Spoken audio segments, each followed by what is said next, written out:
नमस्कार, मैं हूं नगमा। आप देख रहे हैं एनडीटीवी इंडिया की खास पेशकश बात वंदे मातरम की। वंदे मातरम भारत का राष्ट्रीय गीत है, ये बात हम सब जानते हैं और एक बड़ा वर्ग है जो मानता है कि वंदे मातरम गीत भारत के सांस्कृतिक स्वाभिमान और पहचान का गौरवशाली प्रतीक है। पिछले 150 साल से लगातार ये शब्द हिंदुस्तान की चेतना का प्रतीक भी माना जाता है, पहचान माना जाता है। लेकिन जन्म के साथ ही वंदे मातरम के साथ विवाद भी जुड़ गया है और शायद यही वजह है कि भारत के स्वतंत्रता संग्राम का महाघोष होने के बावजूद वंदे मातरम आज़ादी के बाद भारत का राष्ट्रीय गान नहीं बन सका। देश के प्रधानमंत्री अपनी जनसभाओं में वंदे मातरम और भारत माता की जय करते हैं। देश की सबसे पुरानी राजनीतिक पार्टी कांग्रेस अपने अधिवेशन की शुरुआत वंदे मातरम से करती है। देश के स्कूलों में भारत माता की जय और वंदे मातरम का गायन वादन होता है। लेकिन क्या देश के संविधान या कानून में वंदे मातरम का उल्लेख है?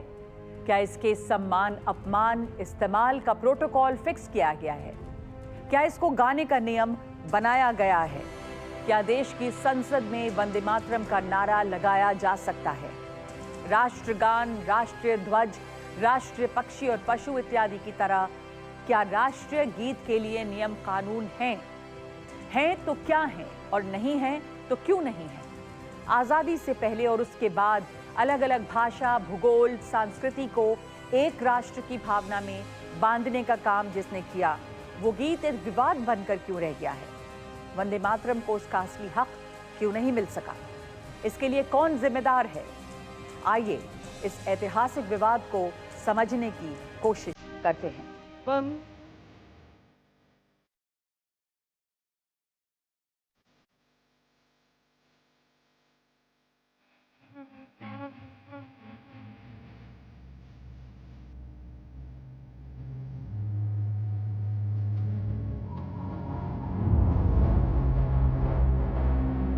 वंदे मातरम, हे मां तुझे नमन है। सुजलाम सुफला, तुम जल और फल से पूर्ण हो। मलयज शीतला, दक्षिण के मलय पर्वत से आई हवा की तरह शीतल हो। शस्य श्यामलम मातरम, हे मां तुम हरी भरी धरती की तरह हो, तुम्हें नमन है। शुभ्र ज्योत्स्ना पुलकित यामिनीम, चमकती चांदनी से भरी रात की तरह हो। फुल्ल कुसुमित द्रुमदल शोभनीय, फूलों से भरी पेड़ की डाल की तरह शोभनीय हो। सुहासनीम, सुमधुर भाषण, मधुर वाणी और सुंदर मुस्कान वाली हो। सुखदाम वरदाम, सुख और वरदान देने वाली हो। मातरम, हे मां तुम्हें नमन है।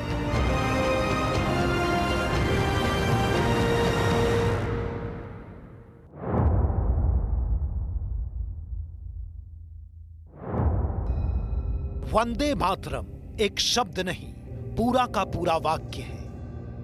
भाषा संस्कृत है और हिंदी में अर्थ है मां का वंदन करता हूं।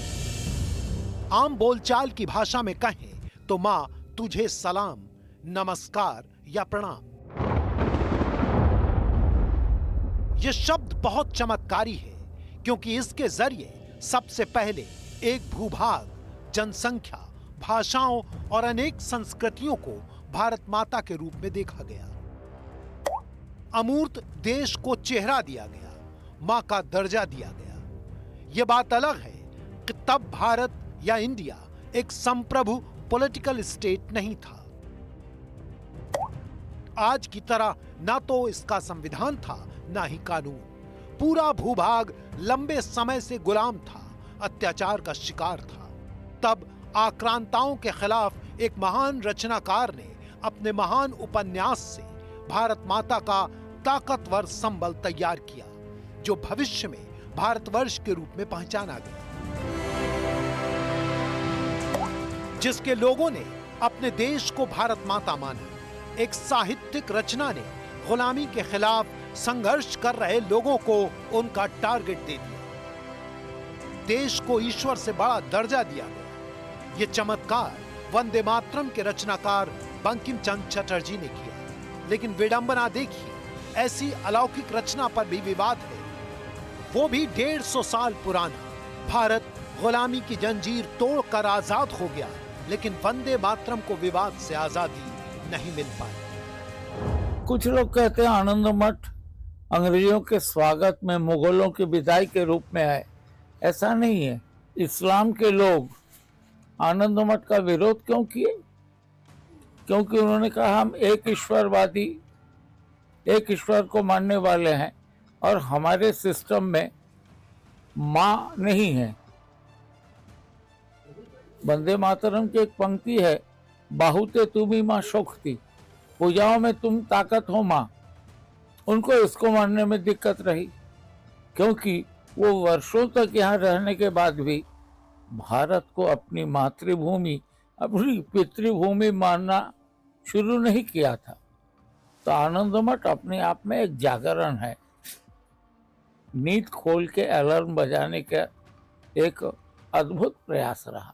वंदे मातरम के कुछ पैरा को कांग्रेस पार्टी ने तुष्टीकरण की नीति के अनुसार हटा दिया था। यानी वंदे मातरम को एक तरह से विकलांग बना दिया गया। राष्ट्रीय स्वयंसेवक संघ के कार्यक्रमों में संपूर्णता के साथ वंदे मातरम का गायन होता है। इसलिए मुझे लगता है कि जो दूसरे राजनीतिक और सामाजिक संगठन हैं, उन्हें भी राष्ट्रीय स्वयंसेवक संघ के उस दृष्टिकोण का कि वंदे मातरम को संपूर्णता के साथ स्वीकार करना चाहिए। कुछ आदमी को पूछ रहा था हु इज बंकिम चंद्र कौन है, वो क्या किए थे उन्होंने, तो कोई बोल नहीं सकता कि बंकिम चंद्र कौन है। तो पॉलिटिकली हर आदमी उनको यूज़ करते हैं, वो वंदे मातरम यूज़ करेगा, वो वर्ड यूज़ करेंगे वो लोग, लेकिन बंकिम हर समय हर टाइम नेग्लेक्टेड। इसको पार्लियामेंट में बैंड किया गया उस समय जब जवाहरलाल नेहरू थे। नेहरू जी ने इसको काय किया, उस समय वो कोई जाति के लिए किए थे, कोई जाति को अपर हैंड देने के लिए किए थे। ये बैंड पॉलिटिकली हम लोग यूज़ करेंगे, लेकिन पार्लियामेंट में नहीं होगा। अभी जो उधर जो म्यूज़ियम है, बंकिम जी म्यूज़ियम है बनोयाटी में, म्यूज़ियम में बंकिम बाबू का जितने सारे पगड़ी, कलम फलम, जितना सारे चीज़ दिया हुआ है हमारा परिवार से दिया हुआ है। लेकिन हम लोग जब जाते हैं उधर, हम लोग तो ऐसे ही जाते हैं, वो लोग बुलाते नहीं हम लोगों को। बहुत सारे प्रोग्राम होता है बंगाल गवर्नमेंट की तरफ से, बहुत कुछ होता है, कभी हमारा फैमिली को याद नहीं करते हम लोग। अगर हम लोग जब जाते भी हैं, ऐसा उसका एटीट्यूड है कि पसंद नहीं करते हम लोगों को। वंदे मातरम जो है, हमारे उलमा जो अकाबिरीन हैं, उनकी तरफ से जो ये चीज़ें मना की गई हैं, वो इसलिए मना की गई हैं कि हम जो हैं अल्लाह के अलावा किसी और की इबादत नहीं कर सकते, ना ही उसको पुकार सकते। तो कहीं ना कहीं वंदे मातरम में कुछ इस तरह के शिरकिया अल्फाज का इस्तेमाल हो रहा है जो मजहब इस्लाम में जायज़ नहीं। सबसे बड़ा प्रश्न ये जो आता है कि आप इसे ज़बरदस्ती क्यों कहलवाते हैं? जो व्यक्ति नहीं कहना चाह रहा है तो उसको मत कहिए। अगर कोई हिंदुस्तानी है, वो हिंदुस्तान जिंदाबाद कह रहा है, इंडिया जिंदाबाद कह रहा है, आप ज़बरदस्ती उससे कह रहे हैं कि नहीं आप वंदे मातरम कहिए, तो वही है कि आप कम से कम हमें मुसलमान तो रहने दीजिए। बहरहाल जिसको ये गाना है वो गाए, और जिसको नहीं गाना है उसको नहीं गवाना चाहिए, क्योंकि यहाँ पर लोकतंत्र है और लोकतंत्र में किसी के साथ ज़बरदस्ती नहीं होती।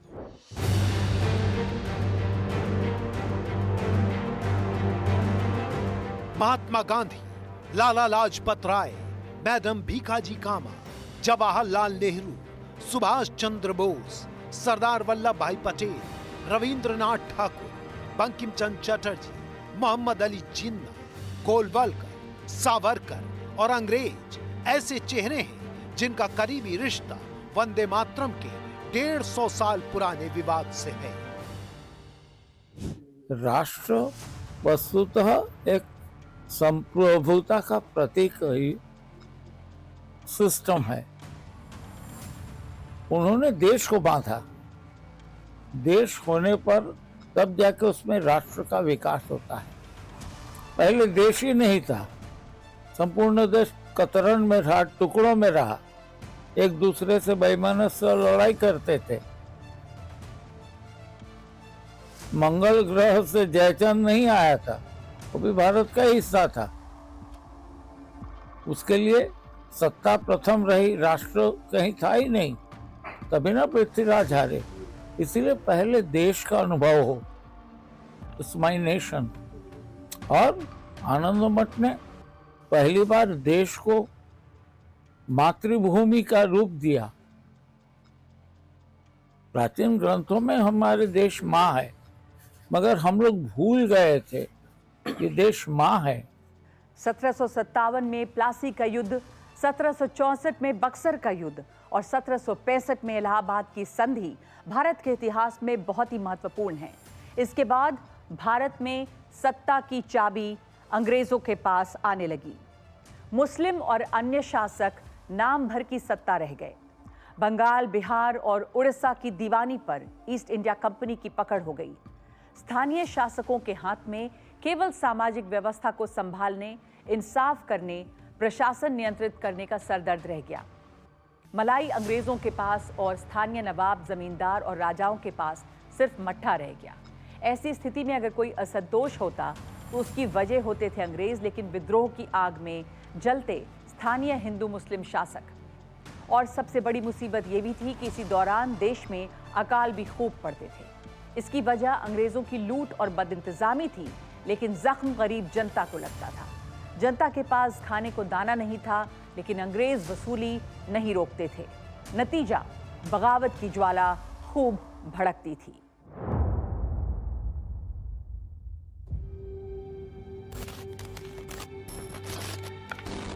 आनंद मठ 1882 में छपा एक उपन्यास। लेखक बंकिम चंद्र चटर्जी। उपन्यास का प्लॉट है सन्यासी विद्रोह। विद्रोह का कारण अंग्रेजों का अत्याचार। बंगाल में भीषण अकाल था, खाने के लिए दाने नहीं थे, लेकिन अंग्रेज टैक्स की वसूली कर रहे थे। स्थानीय राजा, जमींदार और नवाब से सन्यासियों को मिलने वाली मदद भी बंद हो गई थी। भूखी जनता और निराश सन्यासी आक्रोशित हो जाते हैं।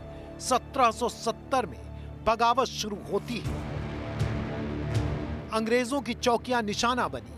अंग्रेजों के लिए काम करने वाले जमींदार, राजा और नवाब भी विद्रोह का शिकार हुए। ऐसे हालात और विद्रोह का दस्तावेज है उपन्यास आनंद मठ, जिसने गुलामी से तबाह लोगों में ऐसे राष्ट्र के बीज बोए जो मां की तरह अपने लोगों को पालता पोसता है, उनके सुख दुख का ध्यान रखता है। वंदे मातरम ने जो आजादी की लड़ाई में विस्तार दिया, उसे अंग्रेजी में हम कह सकते हैं ज्योमेट्रिकल प्रोग्रेशन। 1 से 3, 3 से 9, 9 से 81। इस गति से आंदोलन फैला। धर्म अपने आप में एक पॉलिटिकल मूवमेंट का स्लोगन मात्र नहीं है, एक सोशल रेवोल्यूशन भी है। जन क्रांति सामाजिक क्रांति है, परिवर्तन की दिशा निर्देश है। आनंद मठ उपन्यास में वंदे मातरम गीत लिखा गया। मूल गीत के कुल 5 हिस्से हैं और 35 लाइन हैं, जिसमें से पहला हिस्सा और 9 लाइन राष्ट्रगीत के रूप में इस्तेमाल की जाती है। बाकी 4 हिस्से और 26 लाइन को राष्ट्रगीत का हिस्सा नहीं बनाया। ऐसा क्यों हुआ, उसका क्या आधार है, इसके जवाब में विवाद के बीज छिपे हैं। उस पर जाएंगे, लेकिन उससे पहले आपको वंदे मातरम के जन्म की जमीन के बारे में बता देते हैं। आनंद मठ की उपन्यास में तीसरी संस्करण में बंकिम चंद्र चट्टोपाध्याय ने गीत की भूमिका को साफ किया है। 1870 से 80 के दशक में अंग्रेजों ने सरकारी समारोह में एक गीत अनिवार्य कर दिया था। गीत के बोल थे God save the queen. Bankim Chandra Chattopadhyay सरकारी थे, इससे बंकिम चंद्र बहुत आहट हुई। जातीय स्वाभिमान ने एक गीत की भूमिका तैयार की, जो कि 7 नवंबर 1875 को अंजाम पर पहुंची। बंकिम चंद्र ट्रेन से सियालदह से नोईहाटी आ रहे थे, तब भी वंदे मातरम गीत लिखा गया। एक मत ये भी है कि बंगाल की कंतालपाड़ा में लिखा गया। शुरू में केवल 2 पढ़ ही लिखे गए थे, जो कि संस्कृति में थे। दोनों की पढ़ों में मातृभूमि की वंदना थी। प्रकृति की वैशिष्ट्यों की भारत की भूमि को माँ की जो तुलना की है बंकिम चंद्र इसी गीत से। 1882 में वंदे मातरम गीत आनंदमठ उपन्यास का हिस्सा बना। इसमें बांग्ला भाषा में लिखा गया हिस्सा भी जोड़ा गया। इसके बाद वंदे मातरम गीत की लोकप्रियता बहुत तेजी से बढ़ी। 1888 में कांग्रेस का कोलकाता अधिवेशन हुआ। मंच पर कवि हेमचंद्र ने वंदे मातरम के एक हिस्से का पाठ किया। 1896 में कांग्रेस का अधिवेशन था।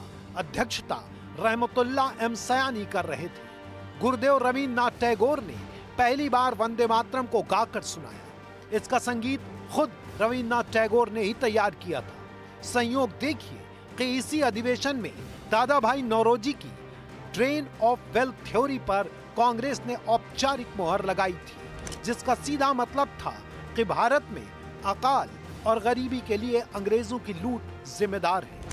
वंदे मातरम गीत भी इसी नीति के विरोध में लिखा गया था। वंदे मातरम की प्रसिद्धि इतनी ज्यादा थी, इसे कुछ प्रमुख घटनाओं से समझा जा सकता है।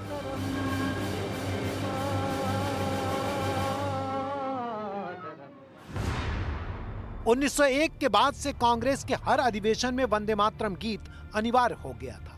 1905 में जब अंग्रेजों ने बंगाल का विभाजन किया तो उसके विरोध में 30,000 भारतीय कोलकाता टाउन हॉल में इकट्ठा हुए। सबने वंदे मातरम गाया। वंदे मातरम संप्रदाय की स्थापना हुई। वंदे मातरम संप्रदाय के लोग हर रविवार को वंदे मातरम गाते हुए प्रभात फेरी निकालते थे। 1905 में ही रंगपुर इलाके में 200 छात्रों पर 5-5 रुपए का जुर्माना लगा था, क्योंकि उन्होंने वंदे मातरम गाया था। जगह जगह इंस्पेक्टर तैनात किए गए थे, जिनकी ड्यूटी थी वंदे मातरम पर रोक लगाना।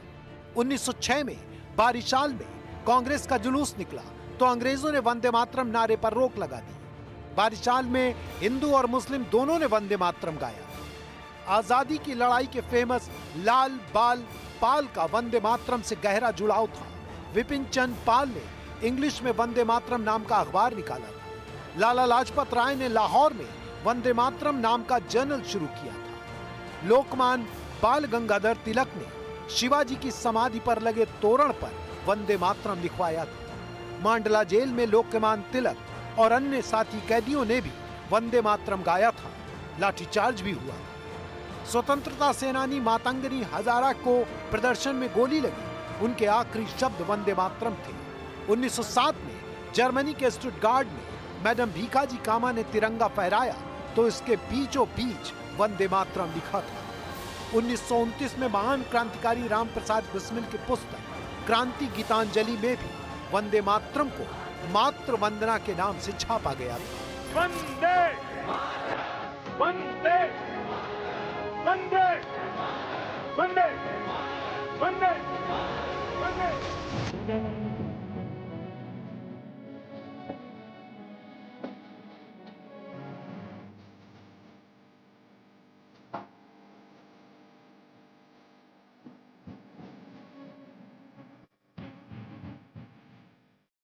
वंदे मातरम की लोकप्रियता इतनी बढ़ गई थी कि अंग्रेज सरकार ने स्कूल और कॉलेज में वंदे मातरम गाने पर रोक लगा दी थी। संस्थानों को चेतावनी दी गई थी कि वंदे मातरम रोको वरना मान्यता रद्द। चेतावनी दी जाती थी कि वंदे मातरम वाले आंदोलन में हिस्सा लेने वालों को सरकारी नौकरी नहीं मिलेगी। अंग्रेज यहीं नहीं रुके, उन्होंने वंदे मातरम के खिलाफ दुष्प्रचार किया। एक प्रसिद्ध ब्रिटिश लेखक ने दावा किया कि मातृभूमि की कल्पना हिंदू विचारधारा के खिलाफ है।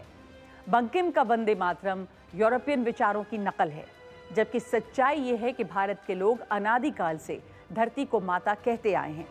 अथर्ववेद में उल्लेख है कि माता भूमि पुत्र हम पृथिव्या, मतलब भूमि मेरी माता है और मैं उसका पुत्र हूं। ईसाई मिशनरीज ने हद कर दी थी।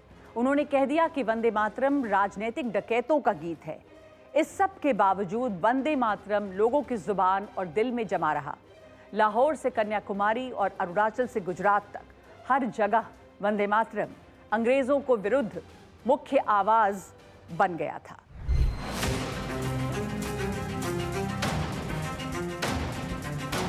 भारतीय स्वतंत्रता आंदोलन में उग्र राष्ट्रवादी आंदोलन का प्रमुख नाम है श्री अरविंद। इन्होंने वंदे मातरम पत्रिका का संपादन किया। राष्ट्र को मां का स्वरूप माना, राष्ट्रभक्ति को आध्यात्मिक साधना का।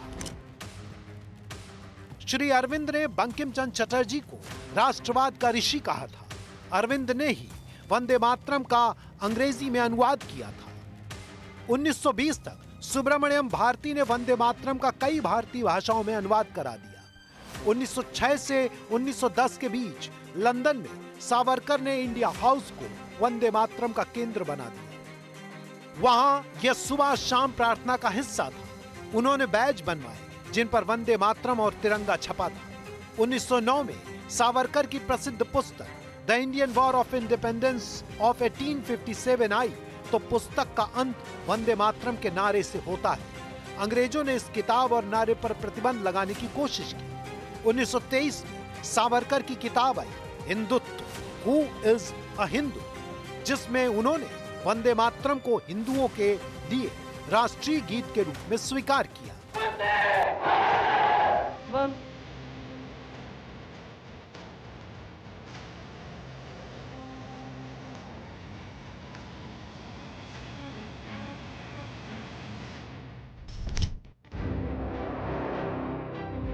आजादी की लड़ाई में गांधी जी की एंट्री से पहले देश में वंदे मातरम अखिल भारतीय गीत का अघोषित दर्जा पा चुका था। लेकिन एक बात और थी कि वंदे मातरम को लेकर यह भावना भी बन चुकी थी कि वंदे मातरम और इस्लाम समर्थकों के बीच असहमतियां हैं।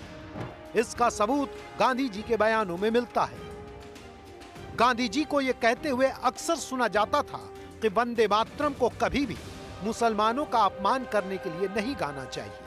ये गीत एकता और प्रेरणा का प्रतीक है, न कि विभाजन का।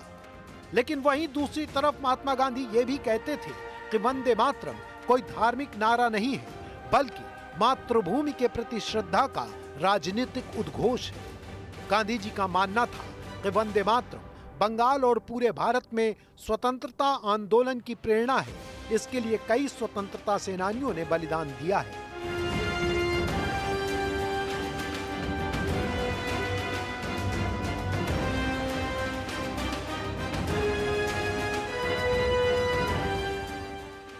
कांग्रेस के अधिवेशन में गांधी जी भी मौजूद होते थे।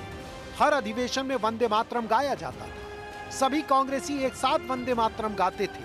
माना जा सकता है कि गांधी जी भी वंदे मातरम गाते ही रहे होंगे। लेकिन ये बात तो तय है कि उन्होंने वंदे मातरम पर देश को सतर्क रहने के लिए कहा था। संयोग देखिए कि कुछ दिन पहले ही देश में जगह जगह आई लव मोहम्मद के पोस्टर लगाए गए थे। इसके बाद हिंसक झड़प भी हुई। तब राष्ट्रीय स्वयंसेवक संघ के प्रमुख ने भी कहा था कि धार्मिक नारों और प्रतीकों का इस्तेमाल किसी को चिढ़ाने के लिए नहीं होना चाहिए।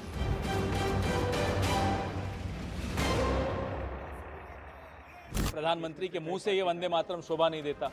ये जब संघ वाले लोग जब वंदे मातरम कहने पे लाठियां पड़ती थी, तब धूम दबा के तलवे चाटते थे अंग्रेजों के, गुलामी करते थे अंग्रेजों की। आज आए हैं वंदे मातरम कहने। इतिहास मालूम है इन्हें अपना। वंदे मातरम की यदि किसी ने सबसे ज्यादा पैरोकारी की, उसे आत्मसात किया है, तो वो राष्ट्रीय स्वयंसेवक संघ है।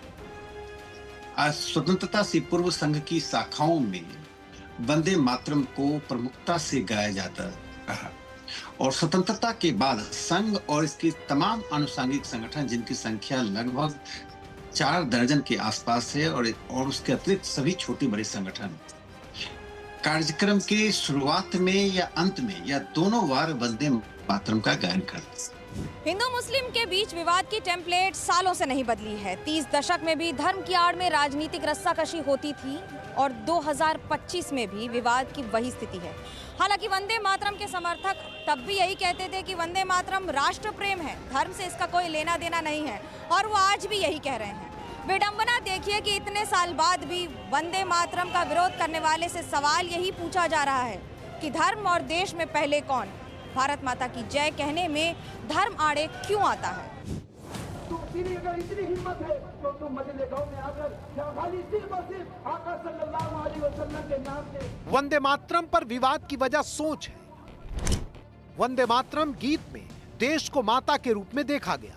गीत का जो हिस्सा राष्ट्रगीत में नहीं लिया गया, उसकी पंक्तियों में कहा गया है कि देश के हर मंदिर में मां रूपी देश की ही प्रतिमा है। उसकी तुलना देवी से की गई, उसे शक्ति कहा गया, देवी और देवता से ऊंचा दर्जा दिया गया।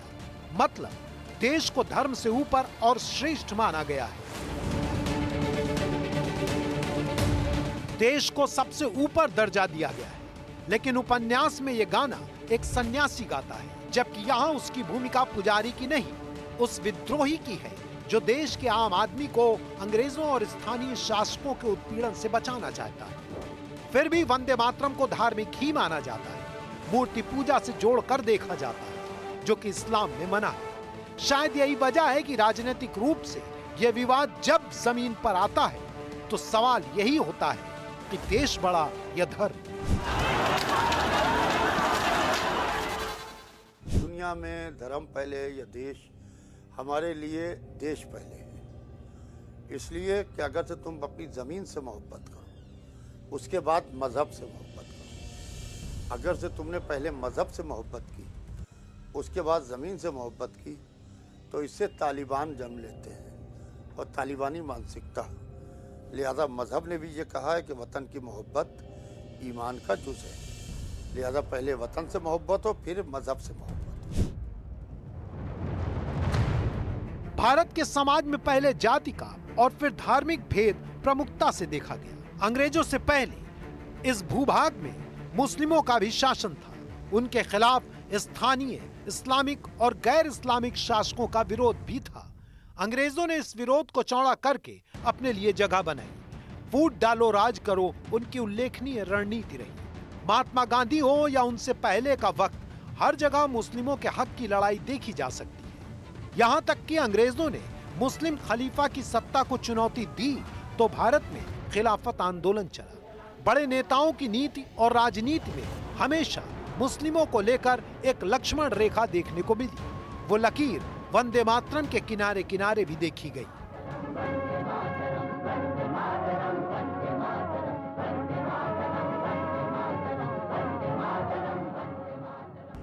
आजादी की लड़ाई में वंदे मातरम की भावना ने पूरे राष्ट्र को प्रकाशित किया था, लेकिन दुर्भाग्य से 1937 में वंदे मातरम के महत्वपूर्ण पदों को, उसकी आत्मा के एक हिस्से को अलग कर दिया गया था। वंदे मातरम को तोड़ दिया गया था, उसके टुकड़े किए गए थे। वंदे मातरम के इस विभाजन ने देश के विभाजन के बीज भी बो दिए थे। राष्ट्र निर्माण का ये महामंत्र, इसके साथ ये अन्याय क्यों हुआ, ये आज की पीढ़ी को भी जानना जरूरी है, क्योंकि वही विभाजनकारी सोच देश के लिए आज भी चुनौती बनी हुई है। जैसे जैसे अंग्रेजों के पैर उखड़ रहे थे, अंग्रेजों के अधीन भारत में सबके सामने सवाल उठ रहा था कि अब शासक कौन होगा। ऐसे में हिंदू, मुस्लिम, राजा, महाराजा हर कोई अपनी जमीन तलाश रहा था। लेकिन जब यह लगभग तय हो गया कि अब भारत एक देश होगा, वो सेकुलर, सोशलिस्ट और डेमोक्रेटिक होगा, वो संविधान से चलेगा, जबकि इस्लामिक पहचान पर जोर देने वाले खुद को एक कंप्लीट सिस्टम मानते थे। उनकी सोच थी कि इकोनॉमी, पॉलिटी और रिलीजन तो इस्लाम के मुताबिक ही होना चाहिए, क्योंकि इस्लाम एक कंप्लीट सिस्टम है। दो तरह की सोच अलग अलग बढ़ने लगी। धार्मिक पहचान और सोच की खाई चौड़ी होने लगी। धार्मिक आधार पर तनाव बढ़ने लगे। एक्चुअली एक समय आता है, दुर्भाग्य कहें, विडंबना कहें, इस देश के स्वतंत्रता संग्राम के इतिहास की, कि एक समय ऐसा आता है कि दो रास्ते चल रहे हैं। एक रास्ता वो है जो एक पाश्चात्य राष्ट्रता के आधार पर है, नेशनलिज्म जो यूरोप में या वेस्टर्न कंट्रीज में है।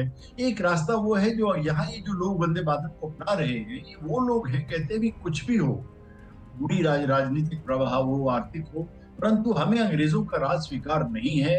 हम बहुत प्राचीन सभ्यता है और दोबारा से अपनी सभ्यता को खोज रहे हैं। तो ये निर्णय ऐसा होता है इस मोड़ पर, उस बात पर खैर बाद में आएंगे, कि एक निर्णायक समय आता है कि वंदे मातरम का क्या स्टेटस रहेगा। और आप जानते हैं बाद में फिर इसको गीत नहीं बनाया गया, स्वीकार नहीं किया। ऐसा नहीं है कि आदर अपादन नहीं किया गया, परंतु राष्ट्रगान नहीं बना, इसमें कोई संदेह नहीं। 1937 में जब चुनाव हुए थे और मुस्लिम लीग बुरी तरीके से वाइप आउट हो गई थी, तो उस समय जब असेंबली के अंदर सब ये वंदे मातरम गाया गया तो इन लोगों ने बहुत प्रोटेस्ट किया, और जिन्ना ने और इन सब ने।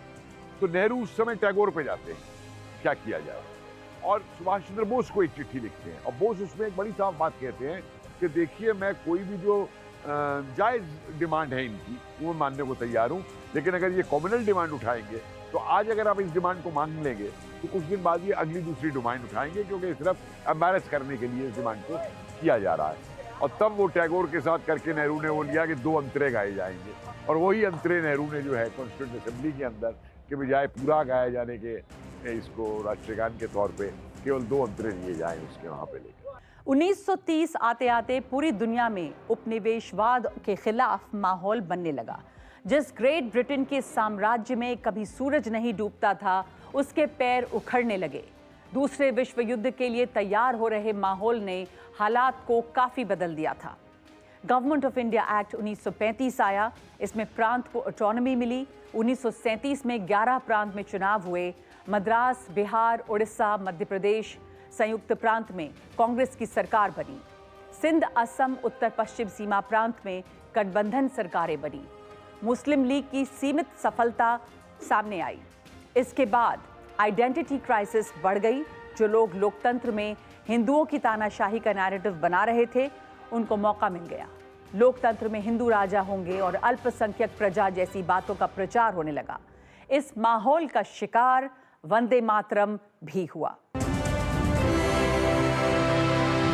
1937 में सीमित चुनाव के बाद 11 प्रांत में नई सरकार बनी। कांग्रेस के बहुमत वाले राज्यों में शिक्षा सुधार लागू हुए। स्कूलों में वंदे मातरम गाने का फैसला लिया गया। 15 अक्टूबर 1937 में मुस्लिम लीग ने स्कूलों में वंदे मातरम गीत का विरोध किया, इसे इस्लाम विरोधी बताया। 1937 में ही हिंदू महासभा के अध्यक्ष बने विनायक दामोदर सावरकर। सावरकर ने वंदे मातरम को राष्ट्रभक्ति का प्रतीक बताया, इस्लाम विरोधी कहने का विरोध किया। 22 अक्टूबर 1937 को कांग्रेस ने स्कूल में वंदे मातरम गायन की समीक्षा का ऐलान कर दिया। कांग्रेस पर मुस्लिमों के तुष्टीकरण का आरोप है। 26 अक्टूबर 1937 को हिंदू महासभा के अध्यक्ष विनायक दामोदर सावरकर ने वंदे मातरम दिवस मनाने का ऐलान कर दिया। कांग्रेस को जगाने के लिए कोलकाता में वंदे मातरम रैली निकाली गई। प्रस्ताव पास करके मांग की गई कि कांग्रेस वंदे मातरम को राष्ट्रगीत घोषित करे। 29 अक्टूबर 1937 कोलकाता में कांग्रेस कार्य समिति की बैठक हुई। बैठक में जवाहरलाल नेहरू, वल्लभ भाई पटेल और सुभाष चंद्र बोस मौजूद थे। उनके बीच वंदे मातरम पर चर्चा हुई। सुभाष चंद्र बोस पूरे गीत को स्वीकार करना चाहते थे, लेकिन नेहरू ने केवल पहले पद पर जोर दिया। बाद में कांग्रेस के फैजपुर अधिवेशन में मुस्लिम विरोध को ध्यान में रखकर केवल शुरू के पद ही स्वीकार किए गए। नेहरू ने कहा कि पूरा गीत राष्ट्रीय एकता में बाधक हो सकता है। दावा तो यह भी किया जाता है कि वंदे मातरम के पूरे और वंदे मातरम के अधूरे गीत के बीच फैसला करने वाले व्यक्ति रविन्द्रनाथ ठाकुर थे। उन्हीं की सहमति से वंदे मातरम का वो स्वरूप स्वीकार किया गया जो आज भी देश का राष्ट्रगीत कहा जाता है। राजनीतिक जानकार और इतिहासकार मानते हैं कि यहीं से हिंदुओं और मुस्लिमों की अलग पहचान के आधार पर 2 राष्ट्र का विवाद मजबूत होने लगा था। यहीं से राजनीति में मुस्लिम तुष्टीकरण का नुकसान भी दिखने लगा था। बहुसंख्यक हिंदुओं और गैर मुस्लिम धार्मिक समुदायों के सेंटिमेंट के साथ अन्याय के भी आरोप लगने लगे थे। भीमराव अंबेडकर जैसे नेताओं ने तो जवाहरलाल नेहरू पर खुलेआम ये आरोप लगाया कि वो मुस्लिमों की चिंता में अनुसूचित जाति और जनजाति की अनदेखी कर रहे हैं। मुस्लिम हितों की संवेदनशीलता के मुद्दे पर गांधी, नेहरू, पटेल और कांग्रेस के दूसरे दिग्गज नेताओं के बीच बार बार तनाव की घटनाएं भी सामने आने लगी थी। मुस्लिमों और हिंदुओं की अलग पहचान की जिद आगे बढ़ती चली गई और हर घटना को इसी चश्मे से देखा जाने लगा। इसकी परिणति 1947 में भारत विभाजन के रूप में हुई। प्रधानमंत्री नरेंद्र मोदी ने अपने भाषण में शायद इसी बात का जिक्र किया है। 1937 में मुस्लिम लीग कमेटी एक बनाती है, एक उनका हाईकमांड, और आप बताइए कि हमें क्या क्या कमियां हैं, हमें क्या क्या हमारी डिमांड्स हैं। उस लिस्ट में आप देखिए, आश्चर्य की बात यह है कि उस लिस्ट में सबसे पहले वंदे मातरम, ये वही वंदे मातरम है जो जिन्ना साहब इस बार सुन चुके हैं पहले। और उससे भी ज्यादा आश्चर्य की बात यह है, जिसको प्रोफेसर मजुमदार जी लिखते हैं, कि भारत की स्वतंत्रता संग्राम के इतिहास में सबसे बड़ी भूल कांग्रेस लीडरशिप से ये हुई कि उन्होंने लीग की ये डिमांड को स्वीकार किया।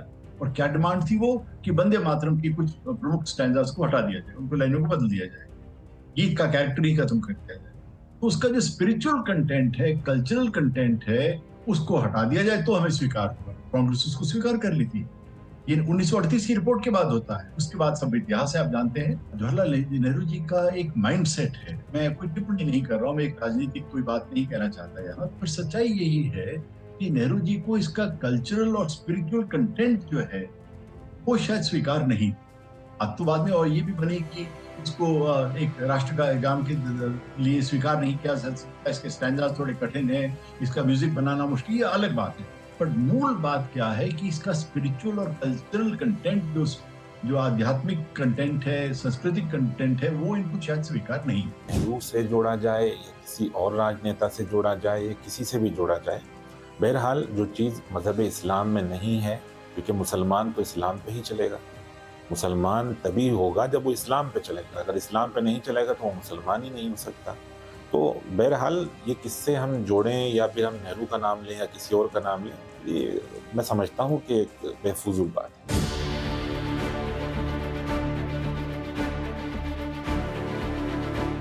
आजादी के बाद जब देश में राष्ट्रगान पर चर्चा हुई तो जन गण मन और वंदे मातरम के बीच चुनाव होना था।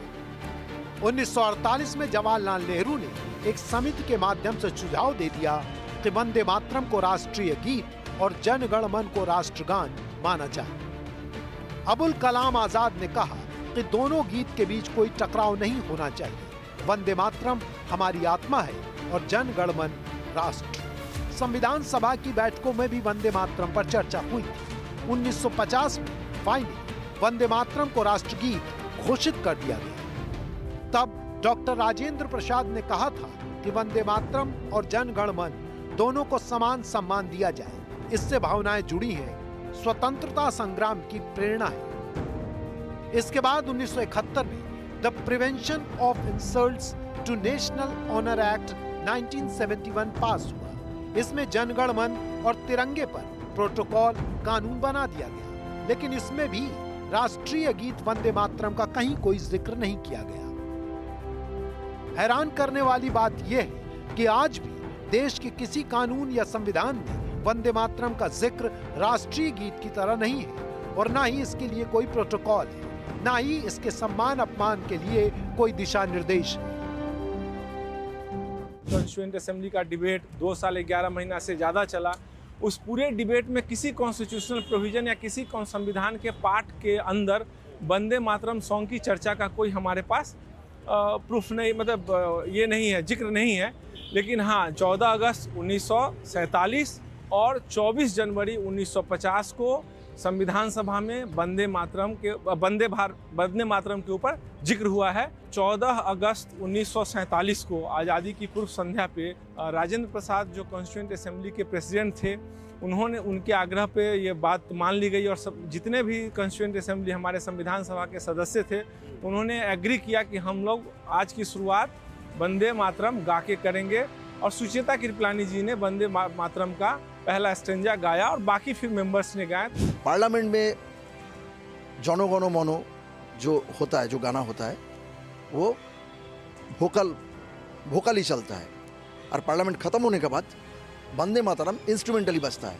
हम पहला चाहते हैं कि ये वोकल ही होगा, जैसे जनो गनो मनो होता है ऐसे वंदे मातरम होगा, बंकिम भवन होना चाहिए। ये मेरा अर्जी है, मेरा मिनती है, मेरा रिक्वेस्ट है आपके तरफ से। हम ये चाहते हैं, आपके तरफ से ये बोलना चाहता हूँ मैं, और बोलना चाहता हूँ कि ऑल ओवर इंडिया में विद्यासागर यूनिवर्सिटी है, रविंद्र यूनिवर्सिटी है, तो बंकिम यूनिवर्सिटी काहे नहीं होगा? दिल्ली में ही तो हो सकता है बंकिम यूनिवर्सिटी। भारत, बांग्लादेश और श्रीलंका अगर इन तीनों देशों के राष्ट्रीय गीत या गान पर ध्यान दें तो तीनों में देश को माता का दर्जा दिया गया है। बांग्लादेश का राष्ट्रीय गीत अमार सोनार बांग्ला रविंद्रनाथ ठाकुर ने लिखा। 1971 में इसे राष्ट्रीय गीत का दर्जा मिला था। इसमें भी बांग्लादेश को ओमा ओमा कहकर संबोधित किया गया है। श्रीलंका के राष्ट्रीय गान में मां और प्रणाम का जिक्र है। दोनों ही जगह राष्ट्रगान या राष्ट्रगीत का विरोध है, लेकिन विरोध का आधार धर्म नहीं है, मां भी नहीं, जबकि श्रीलंका और बांग्लादेश दोनों जगह मुस्लिम आबादी है। फिर भारत में राष्ट्रगीत को धार्मिक चश्मे से क्यों देखा जा रहा है? क्या बांग्लादेश और श्रीलंका में इस्लाम के सिद्धांत अलग अलग हैं? सरकार ने वंदे मातरम के 150 वर्ष पूरे होने पर बड़े आयोजन किए हैं। लगातार उत्सव मनाए गए, फिर भी वंदे मातरम केवल भावना का विषय है, राष्ट्र की पहचान है, राष्ट्रीय गीत है, लेकिन 150 साल बाद भी इसे विवाद से मुक्ति नहीं मिल सकी है। राजनेता और सरकारें वंदे मातरम के प्रति धर्म के चश्मे को उतार नहीं पाई हैं। वंदे मातरम की धार्मिक पहचान को दूर नहीं कर पाई हैं। देश के सभी नागरिक बिना संकोच और विवाद के राष्ट्रीय गीत गाएं, ऐसी स्थितियां भी नहीं बनाई जा सकी हैं। वंदे मातरम के महत्व पर हर राजनीतिक दल सहमत है, सभी इसके ऐतिहासिक महत्व को सम्मान देते हैं। फिर भी जब जब वंदे मातरम के गायन की बात होती है, विवाद जरूर होता है।